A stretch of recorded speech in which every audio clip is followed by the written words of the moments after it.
Okay, I figured out the secret. Cool. I just had to put in a little bit more information about my video. Um, Let me go ahead and type this in here. QA with the doc. 5 love languages. Share away. Okay. Oh, there we go. The last thing that I want to talk about tonight is a book that I recently finished. It's called The 5 Love Languages by Dr. Chapman. And the 5 love languages basically talk about ways that in a relationship you can help understand how to really better communicate your feelings towards your partner. Everyone has a different way that they learned growing up that they had value.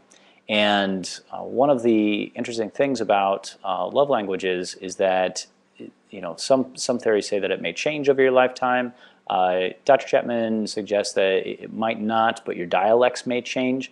You have different parts and time in your life where certain things may be more important to you, but he says over a lifetime, his research indicates that you have a primary, you may have some secondaries that get stronger. I know for Erica and I, the last time that we took the test, our love languages have changed since the last time that we did it. And so it was interesting for us to understand a little bit more about how to express those things to each other. The 5 love languages are physical touch, words of affirmation, acts of service, quality time, and gifts. And they asked in the book, in a question and answer, if certain things like gifts or quality time were more like feminine traits and quality touch, or I'm sorry, physical touch was more like masculine. He says it doesn't seem to be an indication of that, that it seems to be pretty well universally across the sexes balanced out. But he suggests that one of the ways for children to help them understand and express love languages later on in their life, it's kind of useful to do the whole shotgun approach to kind of hit them with all 5 of those. In fact, he says, if you're having a really hard time figuring out what your spouse's love language is, go ahead and try that shotgun approach. See what your spouse will respond to. And then he also suggests that one of the really easy ways to figure out your spouse's love language is to look at the things that they tend to complain about. If they talk about things like, we never go out anymore, or you're always busy with work, there's a good indication that that person's love language is quality time. If someone says things like, why don't you ever get me flowers anymore? I miss the little things. It doesn't have to be an extravagant gift. It can just be a little thing. That gesture may indicate that their love language is gifts. It's a really, really interesting read. And it helped me understand a couple things. One is that things like learning how to love your spouse it goes in phases. When you first get into a relationship, Dr. Chapman describes it as the tingles. You meet somebody new, and there is a biochemical phenomenon that happens with all humans that gets you all excited and all ramped up. And he says that in some cases for infidelity, what's happened is that someone's love tank, which is another concept I want to come back to, that someone's love tank has been so depleted in their relationship that when they meet that new person at the office cooler, and that person gives you the tingles, you're like, oh, this must be the one. This must be the person that I've been looking for.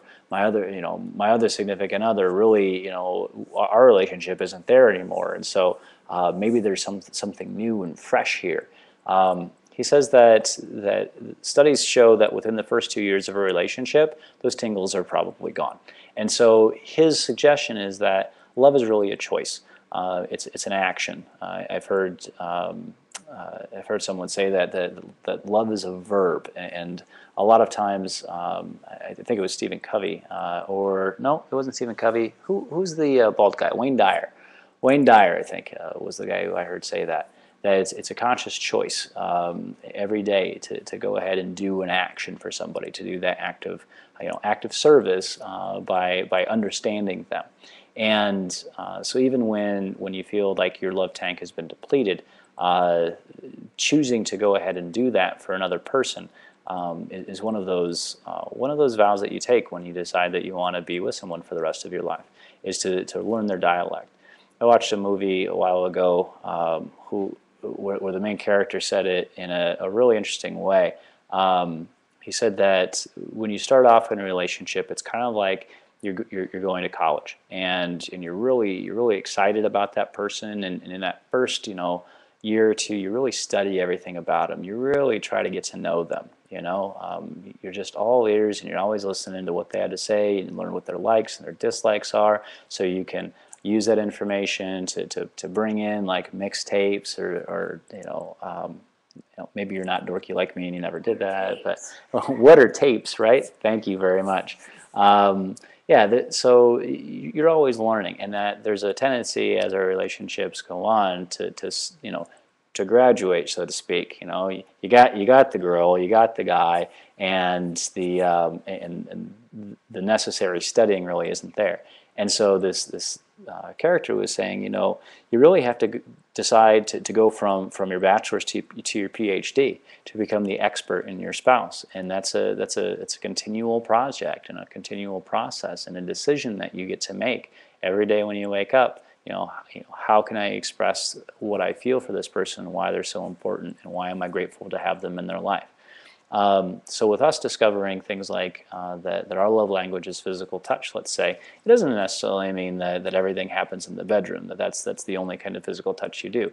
It's things like holding hands in the car, or maybe, Erica gave me a shoulder rub, it made me drool earlier today. It was just exactly what I needed. And I gave her a face that looked like I was, passed out, and she made her bust out laughing. So, yeah, those kinds of things are ways that you can continue to work on, even if your love tank has been emptied. And Dr. Chapman has a really good analogy about that feeling, that love tank, is that he says everybody has a fulfillment, a level that they're at.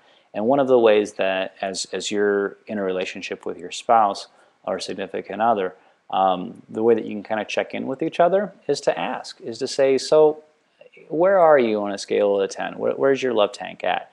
And if it's anything less than a 10, ask, is there something that I could do to help fill that a little bit? And then commit yourself to some point in time in that week. Go ahead and do that thing. Keep touching base, every week. How's that love tank doing? And she tells a really funny story about, well, it didn't start off funny. I mean, this woman was in tears, and she thought her relationship was over, and that her husband didn't love her anymore. And she was like, how do you love a person who doesn't love you back? And Dr. Chapman said, well, you committed to be in this for the long haul. And so what I want you to do is I want you to give this 6 months. And without any ulterior motive, without trying to say, I'm doing this so you can do something for me, go ahead and try to figure out what your partner's love language is. Find out what your husband's love language is, and do something, every week that shows him that you can communicate in his language, and see what happens. And she said that nothing really happened for, at first he was like, what are you trying to do? Why are you acting so weird? Are you trying to manipulate me? Are you trying to get one over on me? And she'd just say nope, and she'd continue to speak in his love language. So after about a month or so, the kind of question naturally comes up for him. He says, why are you doing this? What is this for? And she says, well, I'm just trying to understand you and meet your needs better as a wife. And after about 3 months, the question comes up, is there anything that he can do for her? And that gives her the opportunity then to kind of teach her husband about what her love language is. So she can say things that help fill her tank back up. And then give him feedback afterwards about how that makes her feel. Now, not the feedback like, I wish you should have been doing that our entire relationship. I can't believe that you didn't even know this. But honest gratitude for what that is, and then keep on going. And Dr. Chapman is a really beautiful story, because after about 6 months of this, he was becoming open, not necessarily to coming in to see him as a counselor, but at least being open to have the conversation about why these things hadn't happened in their relationship before. And he tells stories about people who've been married for 30 years and essentially have roommates instead of spouses. after that period of time, and that's really sad, you know. And then they figure out that they haven't been speaking each other's language this entire time. When they do, they can reconnect and rebuild each other's love tanks. And then, you know, the bigger idea is to be there for each other and to support each other. And they said, you know, I wish we would have found this 30 years ago. We would have had, probably an entirely different 30 years going forward than we had the last 30 years here going back. So I really encourage you to pick up the book. I encourage you, actually, if you end up finding one of Dr. Chapman's seminars, go ahead. They're really inexpensive. Erica and I went to one in February. Picked the books up. They're like $5 a piece. I mean, it's ridiculously cheap.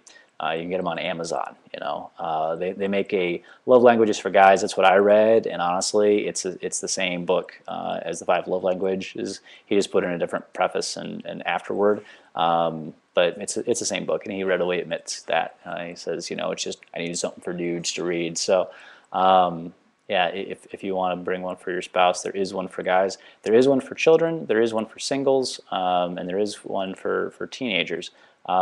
He says that children tend to, like I say, kind of keep that same love language, but the things change. So if that child's love language has always been physical touch, and it, you know, the way that you would show that is by doing lots of snuggles and tickles. You know, when he's 14, he's probably not going to want that. So then it's like the bear hug and the noogies and the shots in the arm and that kind of stuff. You just have to modify how it is that you're still connecting and making contact that way, and showing that, you know, your teenager that that you care and you're there for them, because that's what it's all about too.